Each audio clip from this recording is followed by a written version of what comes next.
8 minutes before 9 o'clock. It's Friday before Tennessee and Oregon. Doc, Jeff, and Heather in the morning, along with Pat Ryan, brought to you by Phoenix Conversions. We're live at the Hampton Inn and Suites downtown corner of Henley and Main. Come by for breakfast and also register for a lot of good prizes. Coming up at 9, we're going to have a duck call contest. I already know who can beat me. We have an actual. We might have some other duck callers here. We got an Oregon duck caller. Well, he's good. Yeah, unless somebody pops out of the woodwork, your money's on him. Huh? My money's on the mallard, baby. Instead of the gander. Yeah, that'd be a goose. I know. Okay. It's a bird. Get our birds correct. It's a bird.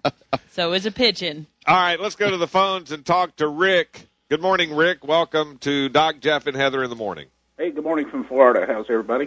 Fine, Hey, Rick. what's up, Rick? Good. You know, I've been up since the quack of dawn this morning. The quack. Okay. I just have one question. Heather, do you know what happens when a duck flies upside down? No. It quacks out. It quacks. You know, the flight coming in today, I think they will be flying upside down. You know, they're not going to leave, I understand, Eugene to like 3 o'clock Eastern time. Yeah, I saw that on their in their game notes, their itinerary. And let's see, I was trying to find it right quick, but I think you're right. I think it's like, here it is. They're leaving for the airport, or they leave from the airport in Eugene at noon Pacific time, which is 3 o'clock Eastern time. That seems awful late to me. Yeah, me too. They probably chartered a plane, though, where they won't have to stop, don't you think? Oh, No, I'm it's sure they'll good. have charter, but still, Or what, they'll 4 be hours? on Phil Knight's It's plane. going to be at least 4 hours, probably 4.5 or well, so. now coming this way, isn't it faster? Usually, It is. well, usually you have a always, tailwind. Because But it's coming still- back from Vegas, you get here a lot faster than yeah, going it's out. still a 4.5 hour flight. Yeah, Yeah. I have a Think. flight planned at 4 hours, 17 minutes. I can tell you right on the nose when 4 hours and 17 Well, minutes. thank you for being exact. I Rick. said 4 problem. to I do it 4.5. I'm telling You're in there. That's exactly spot on, right. baby. I'm telling you. Give But me let the me tell you- quack call.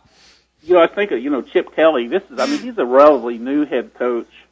I brought this up yesterday, but Oregon plays in a relatively small stadium. You know, they got like 58,000, and they don't play in big crowds unless it's the Rose Bowl.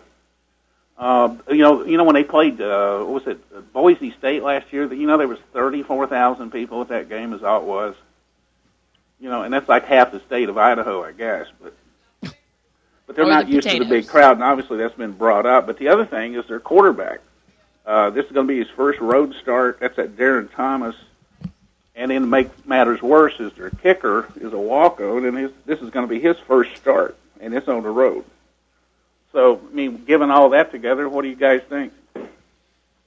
Well, you're throwing it out there saying that. You're talking about counting on a lot of stuff that we don't have control over. Well, that, and also, I don't think crowds make any difference.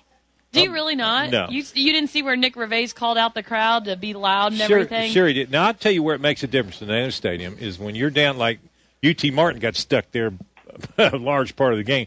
Down in the end zones, that makes it hard when you're on offense. Because it's loud. It's very loud. But for the most part, the crowd at Neyland Stadium has never, God love them, has never been known to be, 48 minutes or 60 minutes of hell, loud the whole time. It's just, there's a lot of sitting on your hands over there. So what do you think most Vol fans yell more, go Vols or sit down? Probably sit down.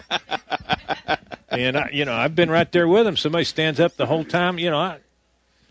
That's why I sit where I sit when the whole games are on. So You I like that press so box, so I don't have to stand up the whole game. But I don't think the crowd's going to make that big a difference. And you got a rookie kicker, well, that might. We got a kicker that plays like a rookie. Wow. Heather. Smack. Damn. I'm It's just a waiting tough for crowd. No, are you surprised he did not get beat out, Pat? Apparently, the other kid's kicking off. So he's making Pilardi progress. is He's gonna kicking kick off. He's yeah. making progress. But apparently he just didn't show enough in In preseason camp. Man, some of Daniel Lincoln's kicks, though, even those points after, look low. We'll see. We said it Monday. They were hitting about 3 or 4 rows deep. Is it? You know? He hit the little, punch chip shots. It's like you're hitting a little knockdown into Why can't he do a sand wedge? Yeah. Get it Let high. it rip. All you got to do is get it high. Well, usually when you punch it like that, it's because you're afraid to let it go. Yeah. You know what I mean? All right. So. Rick, anything else? Yeah, well, it's Saturday night. I don't know about in Knoxville, but down here we're going to have chili, but with it we're going to have quackers.